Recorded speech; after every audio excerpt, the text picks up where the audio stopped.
Good morning. Happy to have you with us again on this wonderful Sunday morning. At least I think it is. I haven't been outside yet to really see.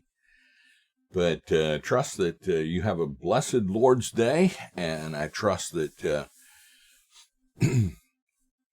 what we have here this morning will be of benefit to you. Last week, Solomon told us that the only constant in life was change, and but if we're going to make sense of it, we have to have the right perspective, and it's not the earthly perspective, but we have to get to the point that we can see it from eternity, and that it's only when we have the proper perspective, when we're seeing things from the right point of view, that we can maintain our balance in such an unsure world. And when you think of that in light of today, the more things change, the rest of that saying, right? And that kind of gets us to where we're wanting to go, because it's amazing all the proverbs that are out there in the world. I've looked up a few, and these are from different countries and stuff, but a lie travels around the world while truth is putting her boots on.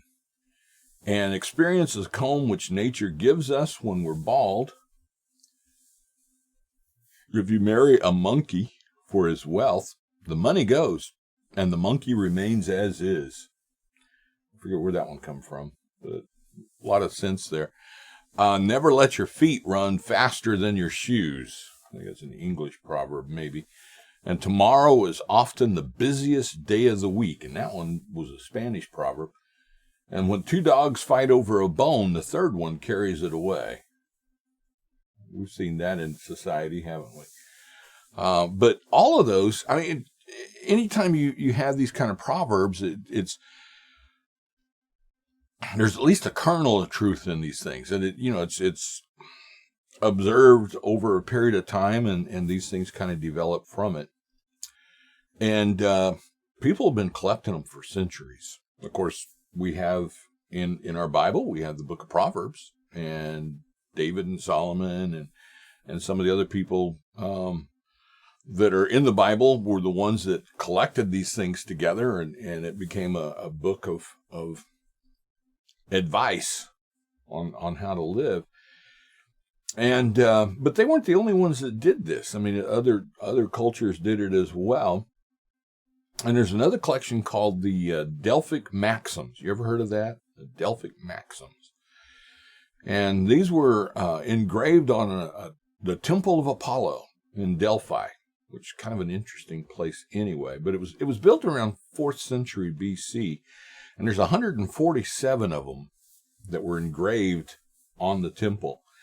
And it's kind of interesting when you read through them, because in some ways they read like the Ten Commandments.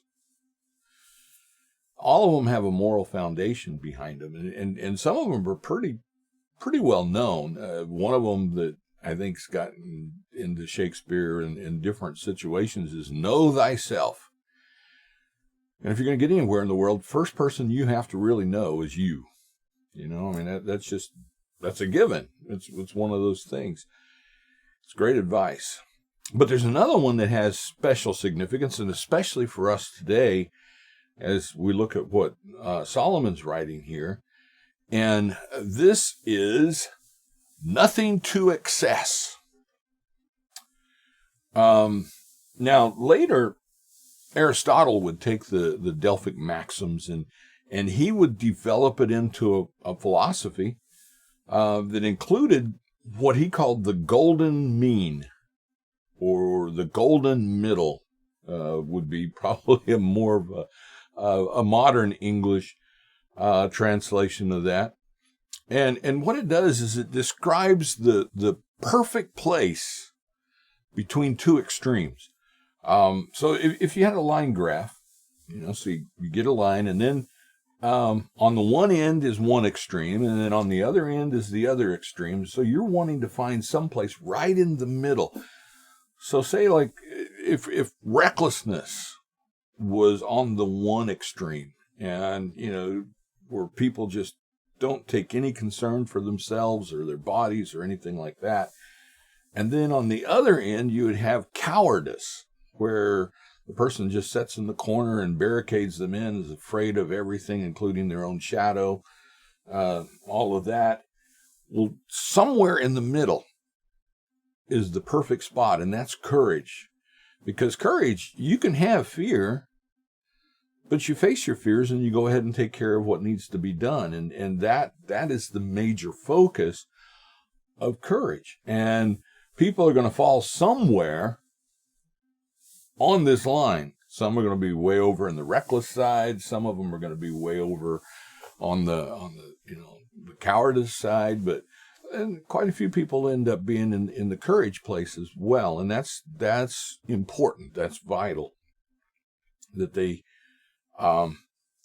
get there. Now, Solomon,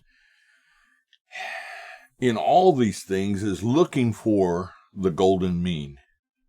Or you could actually say he's looking for the golden meaning, because he's looking for what gives life meaning. I mean, it gets us beyond the question of, well, isn't there more than this? Isn't there more to life than this?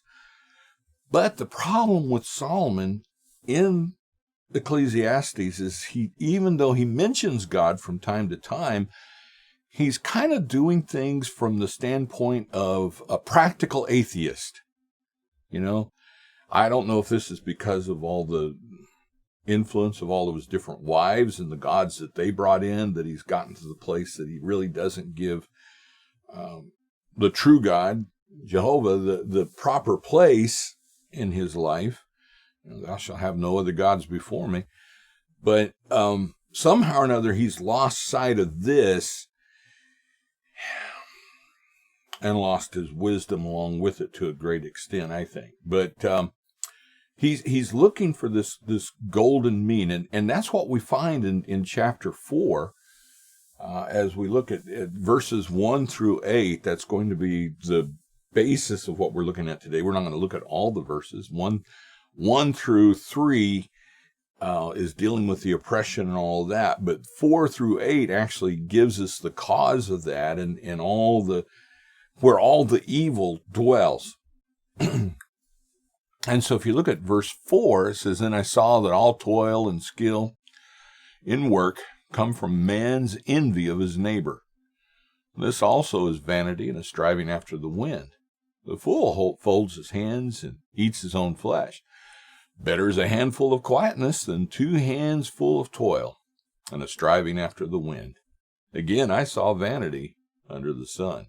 One person who has no other, neither son nor brother, yet there is no end to his toil, and his eyes are never satisfied with riches, so that he never asks, for whom am I toiling and depriving myself of pleasure? This also is vanity and an unhappy business." I like that picture. It's also an unhappy business. Because happiness is what we're looking for, right? This is what we're seeking. That's what the idea of the pursuit of happiness is all about. Now, it's interesting how that the key verse here, which is actually 6, it's better to have only a little with peace of mind than to be busy all the time with both hands trying to catch the wind. And yet the delivery vehicle for this, depending on who you follow and all of that, some people think that the fool is the one that's saying this, and there's different ideas behind it, and we'll get into that. But the word that's translated fool, I mean, we see it from the English perspective and what a fool is and all of that. It's also used in chapter 2 in verses 14 through 16, and also in Proverbs. But the actual meaning of this word is a person without aim or insight. It's someone that really doesn't know where they're going or why. That's an awful lot of the people in the world today, honestly. And these are the ones that are considered fools by Scripture, because if God's first in your life, you're going to have insight. If God's first in your life, you're going to have aim, because you're going to be seeking the kingdom, and all these other things will be added to you. Now, some scholars think that Solomon's putting the words into the fool's mouth. And this would connect it to verse 4, which, is the driving thing. I saw that all hard work and skillful effort comes from rivalry. And, that the fool was saying that and saying, well, with that being the case, then I'd rather not work, like hard work doesn't kill anyone, but I'd rather not take the chance, as some people would say. Now, others think that it's actually the advice of a wise man telling people, this isn't all that there is. And then there's others that think that these are the words of the almost wise man, or someone that doesn't have full insight, but yet considers themselves wise. Sometimes those kind of people can entertain us, if nothing else. I remember Dad talking about a guy that he went to visit in the hospital, and the guy was probably a French fry short of the Happy Meal, but he considered himself pretty wise, and he was liking to show off his intelligence and his wisdom and his knowledge and all those things. And so while he and Dad were talking, a nurse walked in, and Dad said he got this really sly look on his face, and he said, "Nurse, tomorrow's the day for my colon catastrophe, isn't it?" And she about fell to the floor laughing, and she said, "Oh, I hope not." And, I think it was Mark Twain that said, it's better to keep your mouth shut and let the world think you're a fool than it is to open your mouth and remove all doubt. So, there can be those things. Now, as we look here at industry and pursuit of happiness, let's find out which one of these opinions actually applies, whether it's the fool, whether it's the wise man, or whether it's the semi-wise man. And the way that we're going to look at this is the first one is using competition as a life motivation is overrated. That's, again, it's, verse 4. When I see all of this, it's going into this, it's pointless. So that would be one way that we could translate this. It in the original, it could mean that if we're using competition as the motivation for our advancement, it's not going to be satisfying. And now there can be friendly competition in life. There can with friends or with family members. I remember there was these two guys that were involved in custom cars, and the one fellow was the older brother, but it was his younger brother that actually had gotten started, but he helped him to get started. And then they would both come up with ideas, and they would be ideas that built on what the other one had done, but taken it further.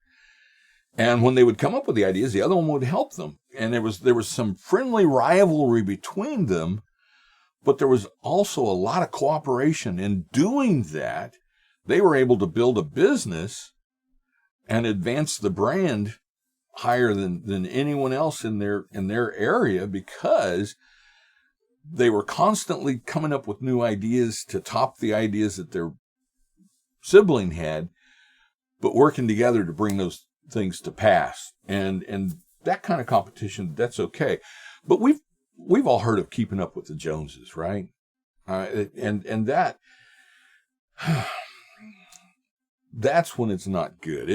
And again, this can happen even in families. I know of one family where if one person got a new house or a new car or something like that, well, then another member in the family would have to go out and top them. They might have a fairly new car, but since that guy had a new car, he was going to go out and buy a newer car with more bells and more whistles, because he couldn't let his sibling get ahead of him. And it would go back and forth.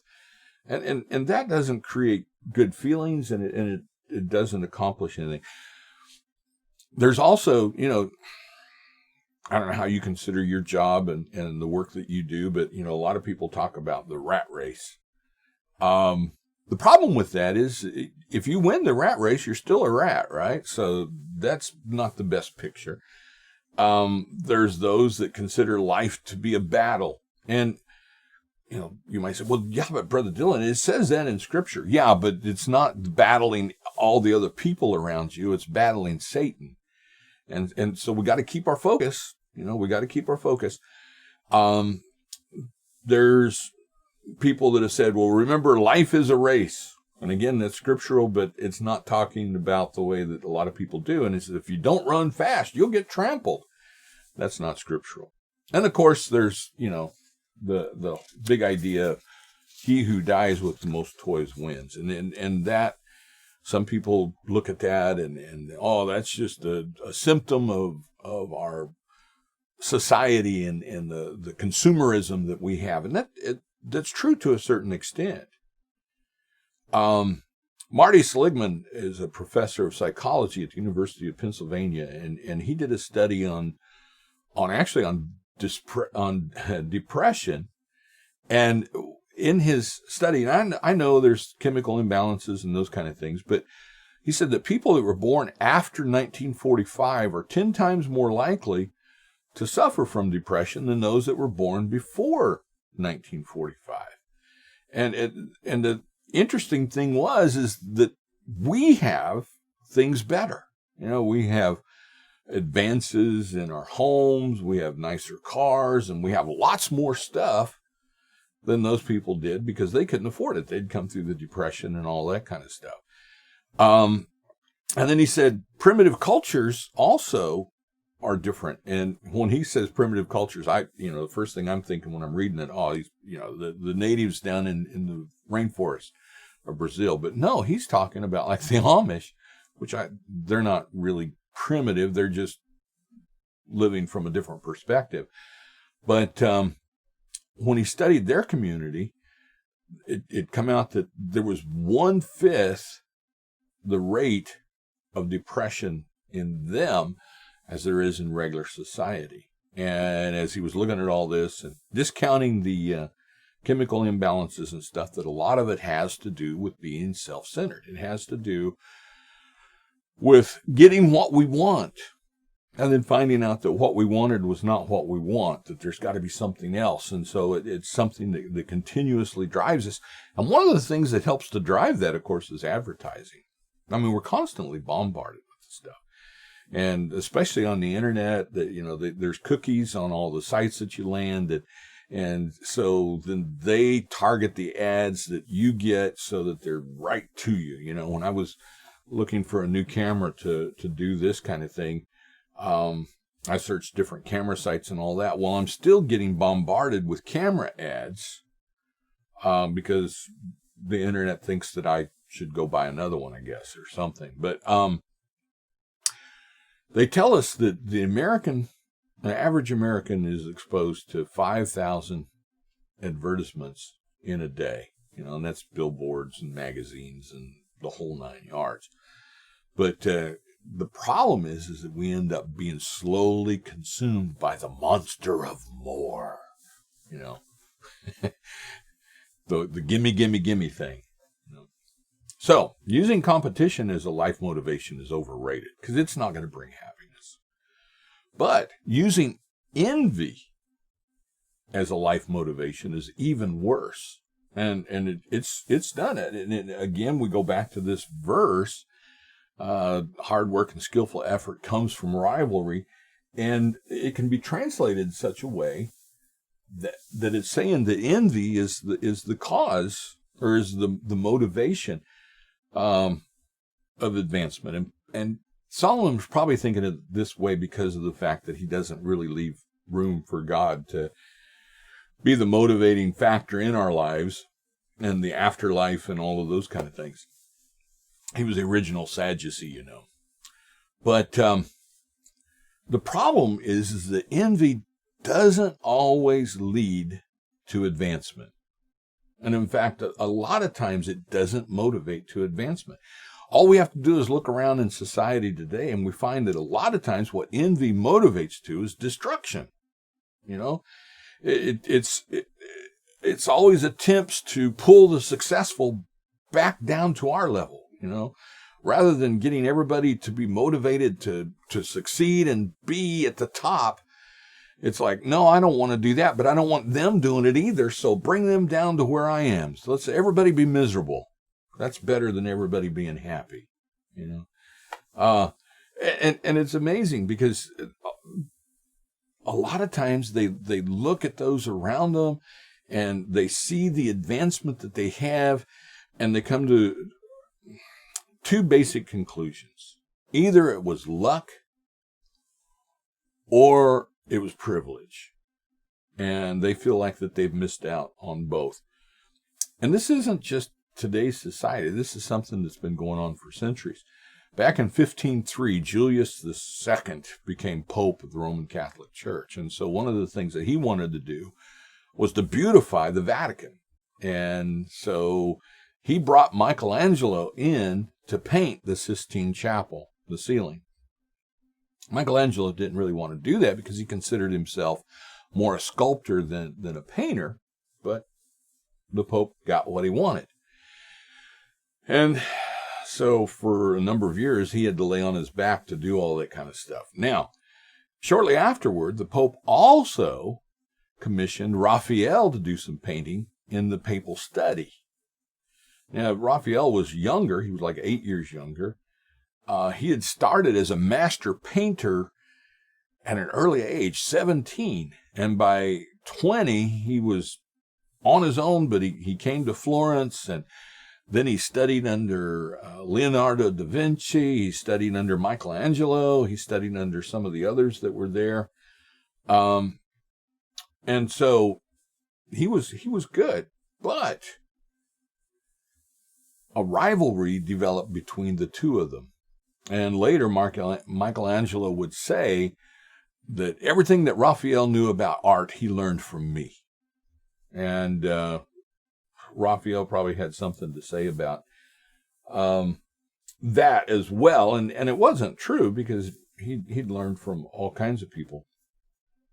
But what was interesting was that Michelangelo, even though he had been given the great task of painting the ceiling of the Sistine Chapel, he thought that Raphael had been given the easy stuff, the papal study and the walls, and he felt like that the Pope was liking Raphael better than he liked him. It was like mom always liked you best type thing. Raphael, on the other hand, felt like that Michelangelo got the best stuff and he only got the lesser things, and so he was unhappy too. And the rivalry got so strong and so bitter that they wouldn't even talk to each other. And they were constantly denigrating each other to other people. And all of this took place in a scene that was supposed to be to the glory of the Lord. Now, a lot of people, in trying to figure out why it is some people succeed and others, they come to the conclusion that it's luck. But I like this saying: luck is the idol of the idle. They're always going to be looking for when their ship comes in, looking for when circumstances are going to be better. Tomorrow things are going to be, much more advantageous than today, and all those kind of things. So, a lot of them do the Spanish proverb: tomorrow is going to be the busiest day of the week. Now, so it can be competition, which isn't good. That's not the best way to go at things. It can be envy, and that's worse than doing competition. But greed, greed as a life motivation is worst of all. And that's found in verse 8 that we just, that we've read a couple times. But this is a different translation of it. It says, there are people who are all alone and they have no children or other family members. So there's no end to all the hard work they have to do. Their eyes are never satisfied with riches. but they never ask themselves why they're working so hard and depriving themselves of good things. Even this is pointless. And it's a terrible tragedy. There's another one of the Proverbs that says, a wise man who lives with money in the bank, or it is a wise man who lives with money in the bank, but it's a fool that dies that way. And that was a French proverb. And I kind of think I understand what they're saying. It has to do with the Delphic thing, nothing to excess. And I think this is the way life should be lived. Moderation in all things, including moderation. Because, again, I mentioned this last week, you can turn into an ascetic if you're not careful. We have to plan for our needs. We have to be concerned about what the future holds, even though we don't know what it is. But we have to plan within the confines of Scripture. James chapter 4. Do it all with the idea of the Lord's will. Not that you want the Lord to rubber stamp something after you're done, but that you're always open to the direction that He wants you to go. Also in Matthew chapter 6, seek first the kingdom of God, and then all these things will be added. And the problem is that are concerned with the financial, which can be normal and healthy, can become abnormal and unhealthy because we lose our focus. We forget what we're here for, to glorify God, to be conformed to the image of Christ. And so we see things from a different perspective, and we lose everything in the process. Now, 1 Timothy chapter 6 and verses 9 through 10 says, but those who want to get rich fall into temptation and are caught in a trap of many foolish and harmful desires, which pull them down to ruin and destruction. For the love of money is the source of all kinds of evil. Some have been so eager to have it that they have wandered away from the faith and broken their hearts with many sorrows. And that's the thing, is that people can get to the point that money is all, wealth is all, and they lose sight of their family, they lose sight of all their commitments, they lose sight of Christ, they lose sight of everything. And that doesn't bring satisfaction. It will not give you peace of mind. They're not rich yet, but they want to be. And this is really the main thing about this, the love of money, is that you can be poor as a church mice and still love money, still want it, just not able to get a hold of it. And you can be super wealthy and still love money and still be driving. And it can be either way, and it can still be the problem. It's going to cause the unhealthy situation that we found in verse 8 there, of just constantly driving and not getting anywhere. There was a businessman that was that had to do a trip down to Brazil, and so after he finished up, he decided to do a little sightseeing, and he was at just a little village up above Sao Paulo, and one day he was standing out on the beach early in the morning, and he saw this fisherman rowing a small boat towards the shore, and when he got there, he had a couple fish, and they're pretty good-sized ones, pretty nice. And so the businessman was impressed, and he said, well, how long did it take you to catch all those fish? And the fisherman said, oh, just a short little while. He said, I really haven't been in it that long. And so the businessman said, well, why don't you stay out there and catch more? And the fisherman said, well, this is all I need. I just need enough to feed my family. And the businessman said, well, so what do you do for the rest of the day? And he says, on a normal day, the way that I do this is I get up early, I go out and I fish. I come back, I play with my kids for a while. Then we eat, and then in the afternoon, I take a siesta with my wife. And then in the evening, I I go into town with my buddies, and we drink a little bit, and I play guitar, and we dance the night away, and just have a grand time. And the businessman's like, man, I can show you a lot better way. I have a PhD in business management, and I can help you to become a successful person. I mean, from now on, what you need to do is spend more time out there in the water. You need to get a lot more fish. And then when you get them here, then you sell them. And then when you've saved up enough money, the first thing you need to do is buy a bigger boat, because this thing is just worthless. I mean, I can't imagine it even really stays afloat. And then when you've gotten a bigger boat, well, then you can catch a lot more fish. And once you do this, you're going to be able to have enough money to buy a bunch of boats. And then that's going to supply you with enough money that you can set up your own cannery, and you can start supplying this all over the country. Now, once you've done that, you're not going to want to stay here in the village. You're going to need to go into the capital and set up your corporation there. And once you have 2 or 3 satellite places, what you're going to want to do is float some stock. You're going to want to put it out there and let other people invest in this. And when you do that, then you're going to be rich. I mean, you will be rich. And the guy said, well, how long will this take? And he said, 15, 20 years probably, max. And then the fisherman says, well, after that, what do I do? And the businessman laughed heartily, says, oh man, he says, you can live like a king in your own house. And when the time's right, you can retire.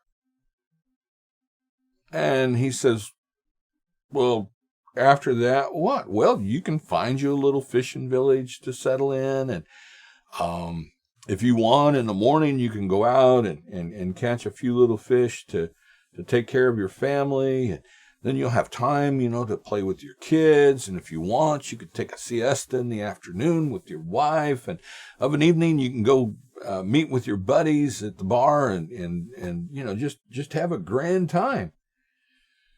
And the fisherman kind of looked puzzled, and he says, well, isn't that what I'm doing now? And that brings us back to the key verse. It's better to have only a little with peace of mind than to be busy all the time with both hands trying to catch the wind. The word there, the peace of mind, it's talking about contentment.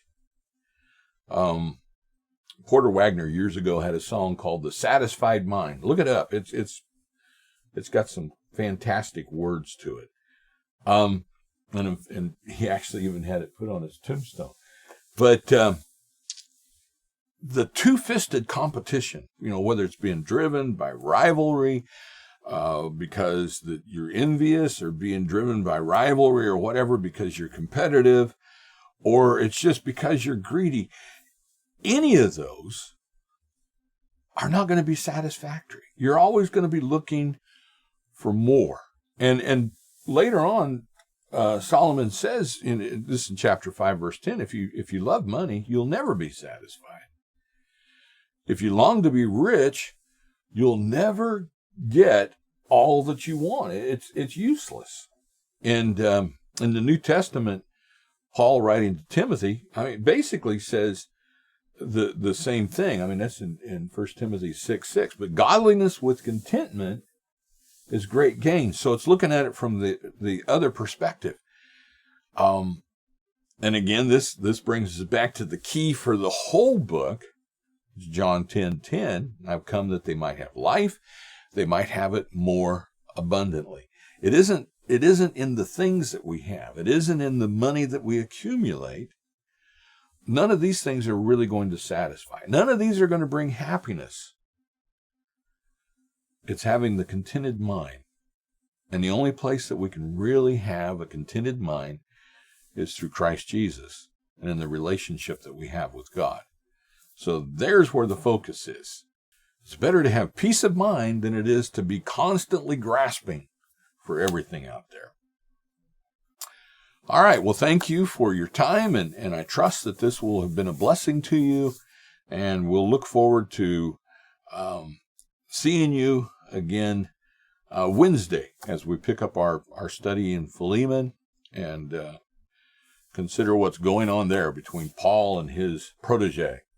So you have a wonderful day. The Lord bless you.